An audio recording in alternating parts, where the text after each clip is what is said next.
This is the MFS Wellness Podcast. I am Mike Sinopoli. And on this episode, I'm going to go over 12 ways to simplify fat loss.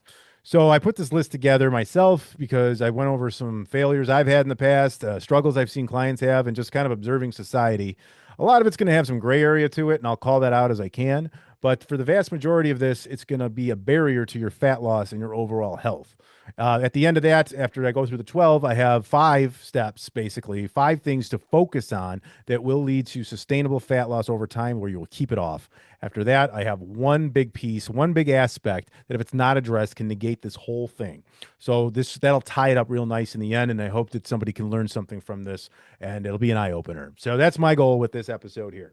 So, to simplify fat loss, we got to forget and unlearn some things that society has taught us. And a lot of times, the number one thing that we want to do is just jump in on the latest trend. We had fat-free stuff, we've had the low-carb stuff, we've even veganism reared its ugly head for a little while, and people were protein deficient. And it's just a big mess of 21-day fixes and the 7-day cleanses and all this bullshit that we think is going to just fix us overnight after just neglecting our bodies for years. We think we can fix it in a short period of time. That's what you're being sold. You're being sold something with that. You're being sold a dream. You're being sold hope. It's not real. It's bullshit. And you need to ignore the vast majority of this. Some people have been able to take on something like, say, keto and make it a lifestyle for them. But many people just don't want to do that because they want to eat their carbohydrates and they just don't like the diet itself. Okay, so more often than not, you don't want to go into an already made diet. It's kind of like a round peg, square hole type thing. And what's really getting dangerous now is that, and this is kind of crossed over from just trying out a diet to severe health risks with Ozempic and things like that. These shots that people are getting that are just melting stuff off their body because it's not just fat that's going, it's muscle mass, it's nutrients, it's water, it's everything. So with these shots now, it's just sad to see because it's like what lengths people will go to avoid a lifestyle change, like what you will put at risk to avoid a lifestyle change, responsibility, and some hard fucking work is sad to me. I'm not judging anybody that's done this or doing this. Okay, I don't think less of you. This is awareness. This is what we know. There's projected long-term side effects. There's current side effects. I don't understand why you'd risk this. Like the long-term side effects of this Ozempic is thyroid tumors, inflamed pancreas, intestinal blockage, stomach paralysis, kidney damage, and gallbladder disease. You're going to risk all of that as opposed to counting some macronutrients and go in a calorie deficit. You're going to do all that. You're going to risk that to take a shot every day. Come on. Common side effects, anyways, is nausea, vomiting, diarrhea, constipation, abdominal pain. That's terrible. And I mean, the reason we want to lose weight is to feel good about ourselves. Now, if we're going to just take on all of these terrible side effects and probably need more medication after that, like what good is this? Remember what the goal is here. And we'll get into this later, but what's the goal? The goal is to be happy. The goal is to feel good. And you're not feeling good with diarrhea, nausea, and thyroid tumors. Sorry, you're probably not. And then you got Ozempic face and Ozempic butt. Like you're melting tissue off your body, fat, muscle, whatever else it's taken away, and you'll look like you're a skeleton wrapped in silly putty and you're sagging everywhere because your muscle mass is going away because you're sitting around taking a shot, not changing anything else, probably not working out, not fucking eating right. And that's that. Yes, there's ways to probably incorporate this. I did a podcast on it with Kayla Johnson a while back. If you want to check it out, how to put GLP-1s into something, but she said herself, you got to still have the lifestyle change. And I mean, if what point do you even need a shot anymore? Just change the fucking lifestyle, and it causes hair loss too. And I'm bald, and I'm offended by that. So, anyways, no judgment, but please think about it a little bit what you're doing. All right. So, next up is avoiding what's unsustainable. So this kind of goes along with it. I don't know how long you can sustain the pain of Ozempic and everything, but the short-term fixes that I talked about, low-cal diets, very rigid, something that's depriving you. If you can't wait to get off of this diet, if you're going to go on something for a while and you cannot wait to get off of it, you're probably going to just revert back to your old habits and put weight back on. The problem with a lot of these too is that like just like Ozempic and other really low calorie diets, you deplete weight off your body, which is not just fat, but muscle mass also, which means you end up becoming a very smaller version of what you already don't like. And then when you gain the weight back because you didn't learn anything, because you're on some rigid thing, you're actually at a worse skeletal muscle mass to body fat percent ratio. And that's not good because now you have muscle to build underneath the fat that you gained back and you're in a worse position. So sorry to bust your balls or bubble there and your balls, but whatever. Something else to remember. This is number three. No foods cause fat gain. Remember this. So this is actually a good thing, to put in your head so that you can have some foods that you would consider junk and eliminate the guilt. This one leads to guilt. And guilt sucks because you end up punishing yourself when you become guilty and you don't feel good about it and you spiral and you lose it and you have low self-worth when you have guilt. And then that's it. So what you have to understand is that you have a calorie threshold, you have a maintenance level. And once you cross that level, that's when fat starts to mass inside of you and you start to put it on. So it doesn't matter what you have in there. There's a little more to this about macronutrient profiles and the protein intake and all that stuff. And this is just a very high level aspect of it right now. So, if you eat something, if you're like, oh, I'm eating a donut right now and I'm going to get fat from this, but you're under your calorie deficit, you're fine. You're going to be okay. You just got to make sure that you hit your protein count along with it. That's it. So that's something to forget. So don't feel like just because you ate something that is a guilty pleasure that you're, failing in any way. Okay.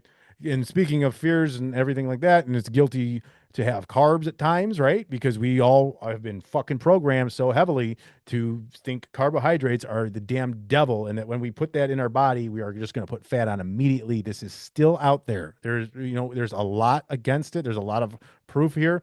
Unless something makes you feel bad, forget about it. So with the carb fear, I've had people come and say that they're worried about eating fruit because it has carbohydrates, and it's so ingrained in this. So you have to get rid of the carbohydrate fear. There's no reason to fear this any longer.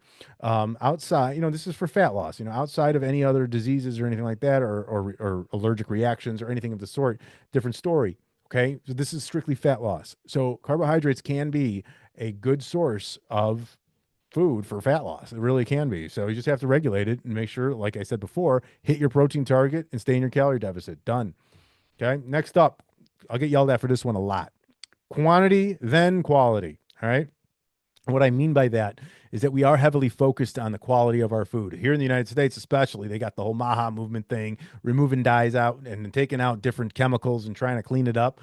I agree with all of that, and it's all very important. However, you can keep weight on and gain weight on a clean, healthy diet of whole foods. It can happen. It's not as easy to do because you're not eating as much processed shit. It has low satiety, but you need to focus on the quantity first, then clean it up. So you need to understand how much to have so your body's in the calorie deficit so that you can lose the fat.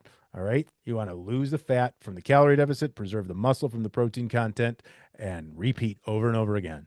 All right. It's that simple. So focus on quantity first, in my opinion, then refine everything with good quality food. I think that's the way to go, as opposed to the other way around. Because if you start to think you're going to lose fat just by adjusting the quality of your food, you may be disappointed because shit like avocados, olive oil, peanut butter, nuts, all of that high fat foods, that stuff can add up pretty quickly. And if you just think that, hey, I'm eating healthier, but you're going over that calorie limit, you might put on fat. And it's the truth. Okay. This is how biology works. Next up, strength training over cardio. Whenever we want to lose, we want to just run and move and go, go, go, go. Again, this is similar to the other one where cardio has its place. Okay. Just like the quality of the food certainly has its place. But if you're not strength training, you're depleting muscle mass more possibly. And you're definitely going to see yourself kind of shrink, like we said with Ozempic. If you're just doing low cal and a bunch of cardio, you're going to burn off a lot slower than Ozempic, of course. You're going to burn off your muscle mass along with your fat and just become that smaller, skinnier version of yourself. Many women, they think that that's what they want and have been sold that by the fitness industry. No judgment.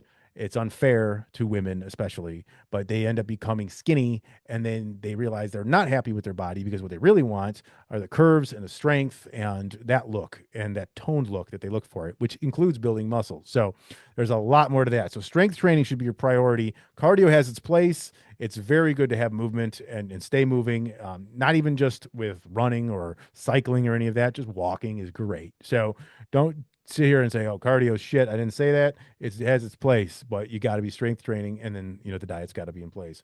Meal timing is another one. So a lot of times, like I'll be talking to a client on a consultation call and, I know I should be eating breakfast or I shouldn't eat this late or it doesn't matter. Okay. The only time like eating late that will matter is if it disrupts your sleep. That's it. So the fat is not stored while you sleep. It's not like you eat a big meal and then lay down. That's not how the body works. So you can eat later at night, closer to bed, as long as it doesn't disrupt your sleep. If you're not hungry in the morning for breakfast, like I've had clients want to force it. I'm like, you don't have to do that. If you get hungry at noon, just then have your first meal at noon. Then you might be accidentally fasting in some cases, and maybe that's for you. Who knows? We'll get into that a little bit later too. So don't worry so much about meal timing. The only meal timing that I even believe in a little bit, and it kind of coincides with another myth, which is the anabolic window, which is after you kind of lift weights or whatever you're training, and you have a meal within an hour afterwards.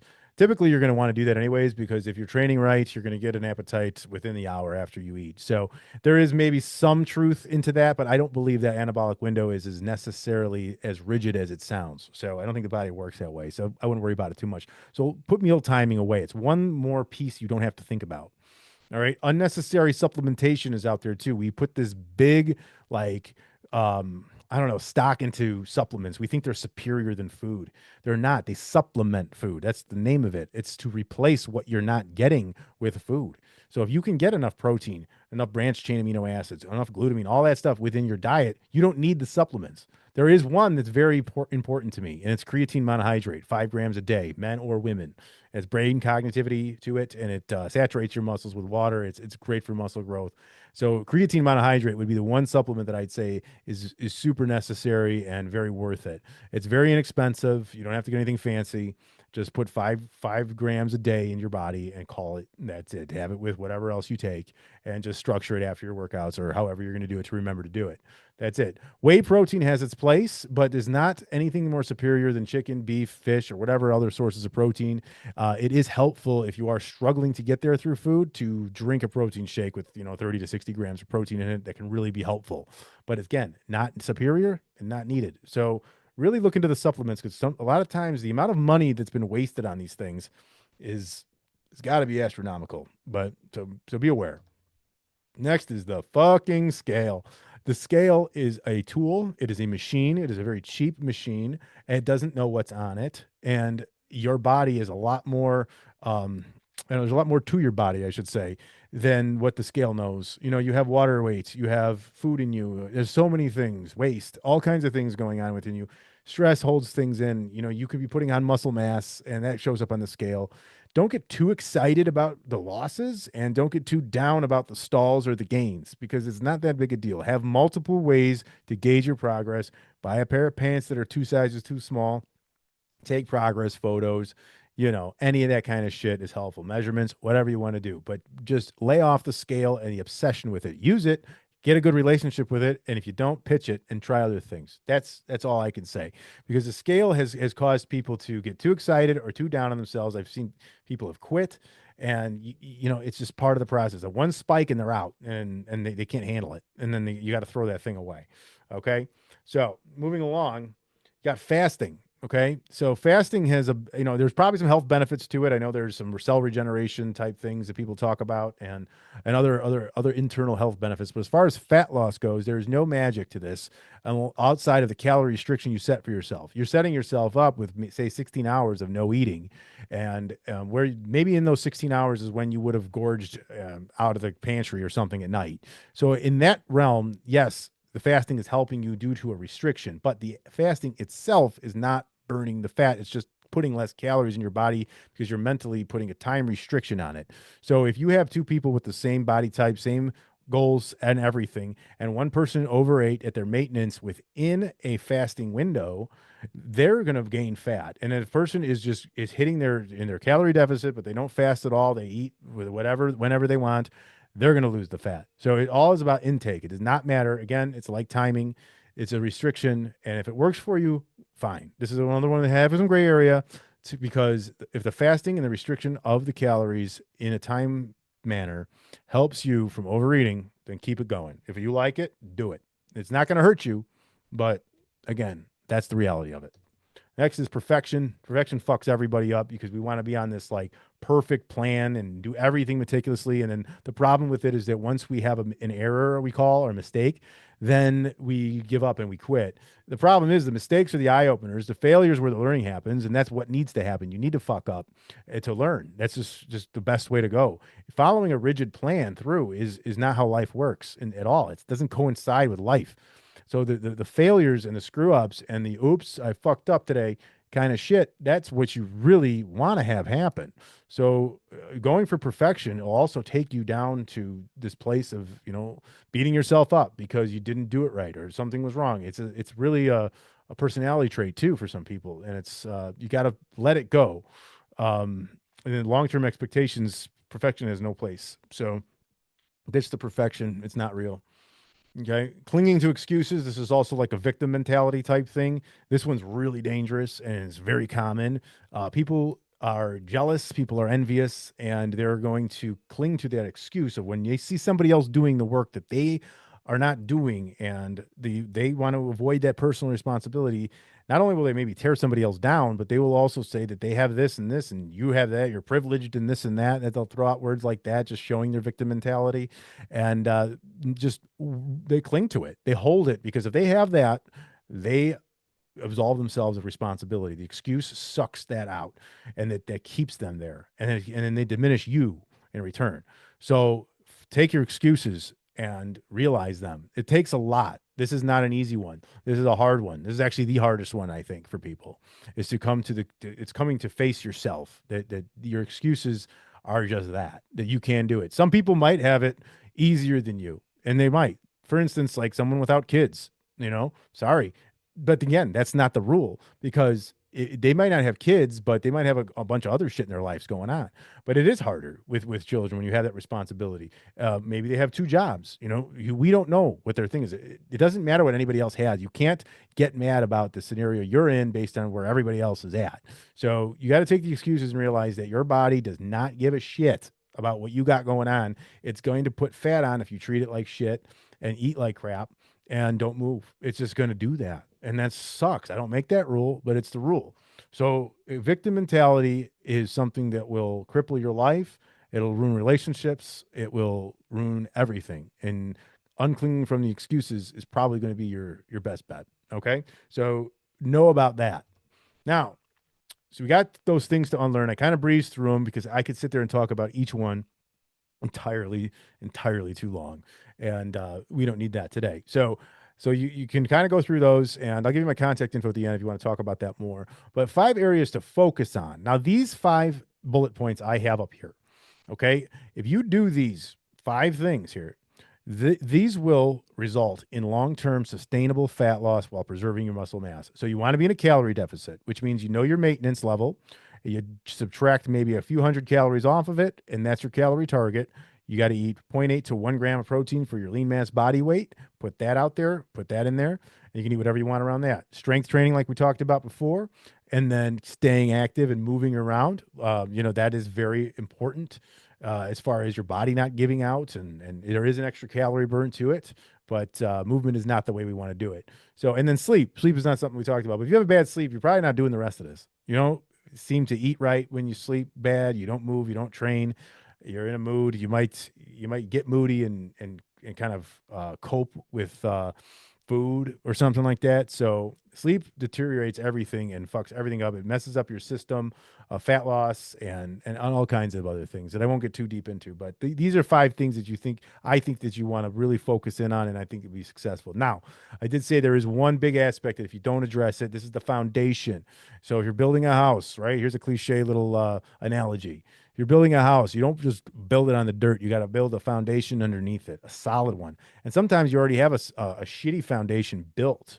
And what we're going to do is looking inside yourself. And I know this gets a little bit out of my realm here, but I think it's something that maybe, talking with a therapist, psychiatrist, or psychologist or somebody, you have to come to terms. It's kind of like the victim mentality part when you have to just face yourself. That one can kind of get looped in here because you really have to come to some self-acceptance to realize that you've been carrying a victim mentality that's been glorifying your excuses. And once you do that, you'll be free. So what you want to do when you look inside yourself, you got to look at your conditioning, which means your upbringing, which means your society around you. That's everything. And conditioning is not some conspiracy. Everyone has a conditioning to them. It's from their family, their parents, their upbringing, commercials that they see on TV, the way people are eating around them, their peers, how they're eating, just how schools and hospitals, the crap that's in there, McDonald's at every corner. this is conditioning you to think that this is normal and how you're supposed to eat. And then what you do is you have the victim mentality and then you blame all this shit because that's what you grew up in. They told you to do it subconsciously and you hold that and you keep doing it. That's how that ties in. It's also a coping mechanism. You know, you might be depressed, you might be anxious, and you turn to food, you turn to comfort. And that's what that is. And, you know, that's not something that it's easy to fix. It's something that you have to maybe have some therapy about and wondering why are you doing that? Why do you eat when this happens? Find out where it triggers, and then you'll know. Unaddressed traumas, again, a lot of people have shame and all kinds of things that have gone on in their lives, and it leads to an eating disorder, which is the next bullet there. And then these are things you need a behavioral therapist for who specializes in these kind of things. So, and there's no shame in going to this. Realizing this and doing this is just a great step. So don't feel bad about it. Admit it, and go, and then do it, and then you can start to implement everything else. And that's where the success starts to come. Stress is another one. You know, we're all stressed out financially, relationship wise, just in life in general. Just there's just a general stress to life of the way we're structured here. And that can lead to eating, just like anything else. So, managing your stress is huge, and that can cause you to lose sleep, which we just talked about before, is one of the biggest pillars of this fat loss thing. And if you're stressed out, you're not sleeping, which means you're not training and probably not eating right, and then you just spiral, and that's what happens there. Purpose, okay, and then maybe you don't have a right purpose. Like, why are you doing this? Like, I want to lose 15 pounds. Well, why? Where'd you get that number from? Instead, losing 15 pounds isn't a great purpose. You want to look good in the mirror? Okay, that's fine, but like find something deeper. Become an identity of something. You want to show this to your children. You want to, set an example for people. You want to use your strengths and help other people with it. Whatever it is, it's your call. It's your purpose. It's yours. So those are the things you want to dig in right here, looking inside yourself first, so you can undo a bad foundation and rebuild it so you can put all the other stuff on top. And then you can go ahead and effectively lose fat from there and become a healthier version of yourself. You'll eliminate probably 80% of chronic illnesses just by being in a non-overweight, non-obese state. You're going to be happier that way. And you don't need shots to do it. So that's that. And a lot of this stuff, may be confusing. So I can help you with it, especially the calorie deficit, setting that, your macros, putting that in place with a solid meal plan and addressing some of these things on a surface level. The deeper stuff does have to go to a professional who's trained, the PhD. And again, remember, get rid of the stigma that going to see a therapist is crazy. It's not. It's actually so helpful. That was one of the worst stigmas we've ever been sold. Is it something's wrong with you when you go to therapy? It's not. That's how you figure it all out. You need that person to understand what you can't see. We think we can see everything ourselves, and those are just blinders we have on, and we need to be exposed to more of ourselves through another person that can see it, who's trained for that.